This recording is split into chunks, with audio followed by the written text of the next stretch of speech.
All of you, good morning. Welcome to our new accountancy class. In the previous class, we discussed about accounting principles. They are revenue realization, consistency, materiality, conservatism or prudence, timeliness. ഇത്രയും പ്രിൻസിപ്പിളാണ് നമ്മൾ കഴിഞ്ഞ ക്ലാസ്സിൽ പഠിച്ചിട്ടുണ്ടായിരുന്നത്.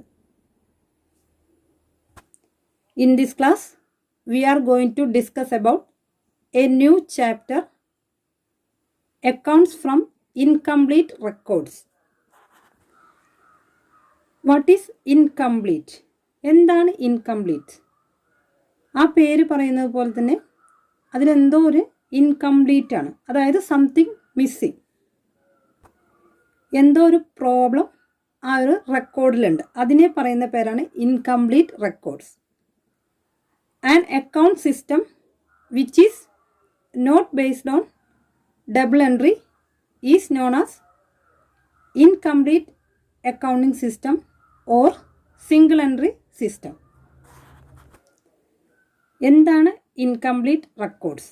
അതായത് double entry system follow ചെയ്യാത്ത അക്കൗണ്ട്സിനെ പറയുന്ന പേരാണ് incomplete records. നമ്മൾ പഠിച്ചിട്ടുള്ളതാണ്. ബുക്സ് ഓഫ് അക്കൗണ്ട് പ്രിപ്പയർ ചെയ്യുന്നത് ഏത് ബേസ് ചെയ്തിട്ടാണ്? ഡബിൾ എൻട്രി സിസ്റ്റം ബേസ് ചെയ്തിട്ടാണ്. ഇനി എന്താണ് double entry? Double entry means dual aspect, അല്ലേ? നമ്മളൊരു അക്കൗണ്ടിങ് പ്രിൻസിപ്പിൾ പഠിച്ചിട്ടുള്ളതാണ് dual aspect principle. What is dual aspect principle? there are two aspects, അല്ലേ? രണ്ട് ആസ്പെക്റ്റുകൾ ഉണ്ടായിരിക്കണം. അതിനെ നമ്മൾ പറയുന്ന പേരാണ് dual aspect principles. They are receiving aspect and giving aspect. ഇനി ഇതുപോലെ രണ്ട് ആസ്പെക്റ്റുകൾ ഫോളോ ചെയ്യാതെ അക്കൗണ്ട്സ് പ്രിപ്പയർ ചെയ്യുന്നതിനെ പറയുന്ന പേരാണ് ഇൻകംപ്ലീറ്റ് റെക്കോർഡ്സ്, അല്ലെങ്കിൽ അതിനെ പറയുന്ന മറ്റൊരു പേരാണ് സിംഗിൾ എൻട്രി സിസ്റ്റം. സാധാരണ രീതിയിൽ സ്മോൾ ഫേമുകളാണ് സിംഗിൾ എൻട്രി സിസ്റ്റം ഫോളോ ചെയ്തിട്ട് ബുക്സ് ഓഫ് അക്കൗണ്ട്സ് പ്രിപ്പയർ ചെയ്യുന്നത്. സ്മോൾ ഫേമുകളാണ് സിംഗിൾ എൻട്രി സിസ്റ്റം ഫോളോ ചെയ്തിട്ട് ബുക്സ് ഓഫ് അക്കൗണ്ട്സ് പ്രിപ്പയർ ചെയ്യുന്നത്. ഇനി single entry system means an account system which is not based on double entry. Double entry system base ചെയ്യാതെ prepare ചെയ്യുന്ന accounting സിസ്റ്റത്തെ വിളിക്കുന്ന പേരാണ് incomplete accounting system or single entry system. Next topic, reasons for incompleteness. എന്തുകൊണ്ടാണ് incomplete records prepare ചെയ്യുന്നത്? അതിൻ്റെ reasons, കാരണങ്ങൾ എന്തൊക്കെയെന്നാണ് ഇനി നമ്മൾ പഠിക്കാൻ പോകുന്നത്. First point, ignorance on the part of businessman regarding the statutory requirements of keeping systematic books of accounts. എന്താണ് first point പറഞ്ഞിട്ടുള്ളത്? Ignorance of a businessman. ഒരു ബിസിനസ്മാൻ്റെ അറിവില്ലായ്മ, അതായത് അയാൾക്ക് ഏതൊക്കെ ബുക്സ് ഓഫ് അക്കൗണ്ട്സ് ആണ് മെയിൻറ്റെയിൻ ചെയ്യേണ്ടതെന്നുള്ളത് അറിയാത്തത് കൊണ്ടാണ് ഇൻകംപ്ലീറ്റ് റെക്കോർഡ്സ് പ്രിപ്പയർ ചെയ്ത്. സാധാരണ ഒരു ബിസിനസ്സിന് ആദ്യം ജേണൽ വേണം, അതുപോലെ ledger, then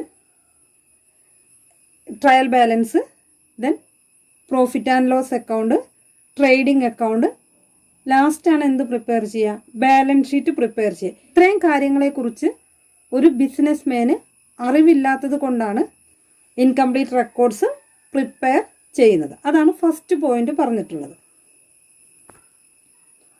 second one, it is an inexpensive mode of maintaining records. Second point പറഞ്ഞിട്ടുള്ളത് ഇൻഎക്സ്പെൻസീവ് ആണ്.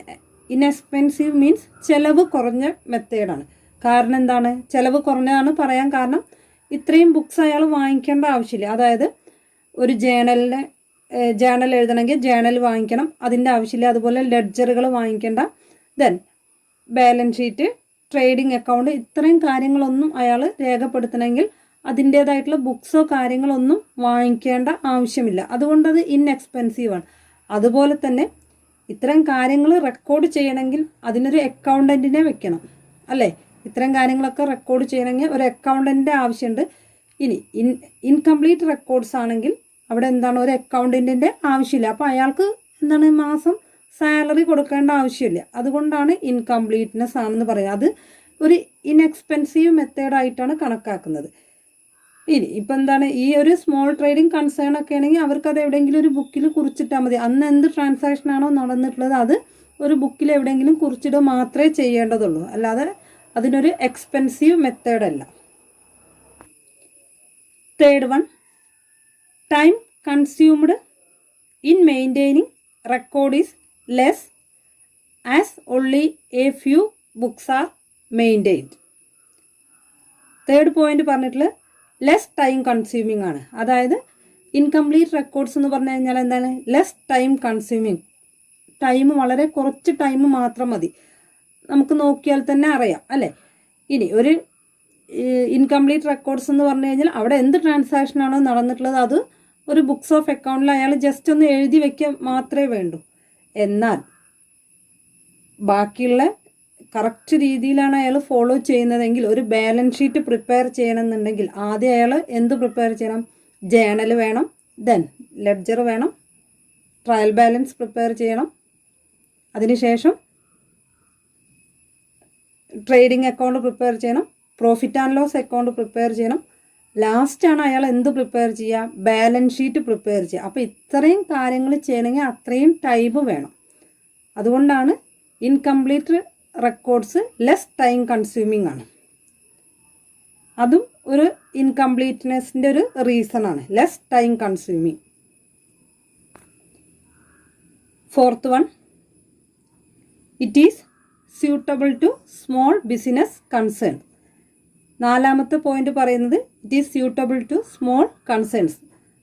ചെറിയ ബിസിനസ് സ്ഥാപനങ്ങൾക്കാണ് ഇൻകംപ്ലീറ്റ് റെക്കോർഡ്സ് സ്യൂട്ടബിൾ ആയിട്ടുള്ളത്. അതായത് കമ്പനീസ് ആക്ട് പ്രകാരം രജിസ്റ്റർ ചെയ്തിട്ടുള്ള വലിയ വലിയ കമ്പനികൾക്കൊന്നും ഇൻകംപ്ലീറ്റ് റെക്കോർഡ്സ് ഒരിക്കലും സാധ്യമാവില്ല. അത് സാധ്യമാകുന്നത് എത്തരം കമ്പനികൾക്കാണ്? സ്മോൾ സ്കെയിൽ ബിസിനസ്സിനാണ് സാധ്യമാവുന്നത്. ഇത്രയാണ് reasons for incompleteness. First one പറഞ്ഞിട്ടുള്ളത് ignorance on the part of a businessman. ബിസിനസ്മാൻ്റെ അറിവില്ലായ്മ, ബുക്സ് ഓഫ് അക്കൗണ്ടിനെ കുറിച്ച് അയാൾക്ക് അറിവില്ലാത്തത്. Then second one, it is an inexpensive mode of maintaining records. Inexpensive മോഡാണെന്ന് പറഞ്ഞിട്ടുള്ളത്. Then third one, less time consuming ആണ്. Fourth one, it is suitable to small concern. Small കൺസേണിനാണ് ഇത് സ്യൂട്ടബിൾ ആയിട്ടുള്ളത്. Next topic, limitations of incomplete records. Incomplete റെക്കോർഡ്സിൻ്റെ പരിമിതികൾ. First one, as double entry system is not followed, a trial balance cannot be prepared and accuracy of accounts cannot be ensured. First point പറഞ്ഞിട്ടുള്ളത് double entry system follow ചെയ്യാത്തത് കാരണം trial balance prepare ചെയ്യുന്നില്ല. Trial balance prepare ചെയ്യാത്തത് കൊണ്ട് എന്താണ്, ബിസിനസ്സിൻ്റെ accurate result, അതായത് accuracy, അത് എത്രത്തോളം ആക്യുറേറ്റ് ആണ്, കറക്റ്റ് ആണ് എന്നുള്ളത് ഐഡൻറ്റിഫൈ ചെയ്യാൻ പറ്റില്ല. എത്രത്തോളം ആക്യുറേറ്റ് പ്രോഫിറ്റ് ആണ് എന്നുള്ളത് ഐഡൻറ്റിഫൈ ചെയ്യാൻ കഴിയില്ല. കാരണം എന്താണ്, ഡബിൾ എൻട്രി സിസ്റ്റം ഫോളോ ചെയ്യാത്തത് കാരണം ട്രയൽ ബാലൻസ് പ്രിപ്പയർ ചെയ്യുന്നില്ല. ട്രയൽ ബാലൻസ് പ്രിപ്പയർ ചെയ്താൽ മാത്രമാണ് ഏതൊക്കെയാണ് എറേഴ്സ് എന്ന് ഐഡൻറ്റിഫൈ ചെയ്യാൻ പറ്റുക. ഇവിടെ എന്താണ്, ട്രയൽ ബാലൻസ് പ്രിപ്പയർ ചെയ്യുന്നില്ല. അതുകൊണ്ട് അതെന്താണ്, ഒരു ഡബിൾ എൻട്രി സിസ്റ്റം ഫോളോ ചെയ്യാത്തത് ഇൻകംപ്ലീറ്റ് റെക്കോർഡ്സിൻ്റെ ഒരു ലിമിറ്റേഷൻ ആണ്.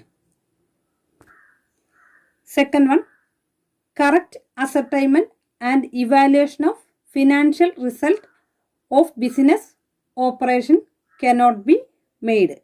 അതായത് ഡബിൾ എൻട്രി സിസ്റ്റം ഫോളോ ചെയ്യാത്തത് കാരണം ബിസിനസ്സിൻ്റെ ആക്യുറേറ്റ് ആയിട്ടുള്ള അല്ലെങ്കിൽ കറക്റ്റ് ഫിനാൻഷ്യൽ പൊസിഷൻ, അതായത് പ്രോഫിറ്റ് കറക്റ്റ് ഒരിക്കലും ഐഡൻറ്റിഫൈ ചെയ്യാൻ പറ്റില്ല. ഇവിടെ ഒരു എസ്റ്റിമേറ്റഡ് പ്രോഫിറ്റാണ് ഇൻകംപ്ലീറ്റ് റെക്കോർഡ്സിൽ അറിയാൻ പറ്റുക. അതായത് ബിസിനസ്സിൻ്റെ കറക്റ്റ് പ്രോഫിറ്റ് അറിയണമെങ്കിൽ അവിടെ ഡബിൾ എൻട്രി സിസ്റ്റം ഫോളോ ചെയ്യണം. എന്നാൽ മാത്രമാണ് ബിസിനസ്സിൻ്റെ കറക്റ്റ് പ്രോഫിറ്റ് അറിയാൻ പറ്റൂ.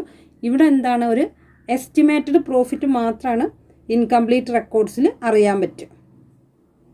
Third one, analysis of profitability, liquidity and solvency of the business cannot be made. Third point പറയുന്നത് ദെൻ പ്രോഫിറ്റബിലിറ്റി. നമ്മൾ പറഞ്ഞു പ്രോഫിറ്റബിലിറ്റി എന്താണ്, പ്രോഫിറ്റ് എസ്റ്റിമേറ്റ് ആണ്, അത് കറക്റ്റ് ആണെന്ന് നമുക്ക് ഒരിക്കലും പറയാൻ പറ്റില്ല, എസ്റ്റിമേറ്റഡ് പ്രോഫിറ്റ് ആണ്. അതുപോലെ liquidity means short time obligations of the firm, short time obligations. Then solvency means long time obligations of the firm. Long time obligations means ദീർഘകാല കടങ്ങൾ. അതൊക്കെ എത്രത്തോളം കമ്പനിക്ക് മെയിൻറ്റെയിൻ ചെയ്യാൻ പറ്റുന്നുള്ളത് ഒരിക്കലും ഈ ഒരു ഇൻകംപ്ലീറ്റ് റെക്കോർഡ്സ് നോക്കിക്കഴിഞ്ഞാൽ നമുക്ക് കറക്റ്റായിട്ട് അറിയാൻ പറ്റില്ല.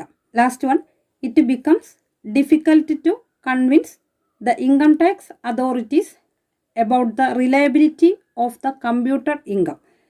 നമ്മൾ ഓൾറെഡി പറഞ്ഞു കഴിഞ്ഞു, ബിസിനസ്സിൻ്റെ പ്രോഫിറ്റ് എന്ന് പറയുന്നത് എസ്റ്റിമേറ്റഡ് പ്രോഫിറ്റ് ആണ്.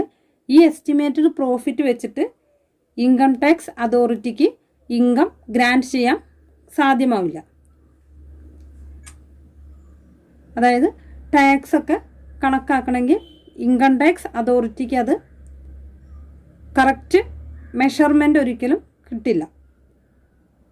ഇത്രയാണ് limitations of incomplete record. I conclude my class. In this class, we discussed about incomplete records. What is incomplete records? A system which cannot follow double entry system is called single entry method. And also discuss about reasons for incompleteness and limitations of incomplete records.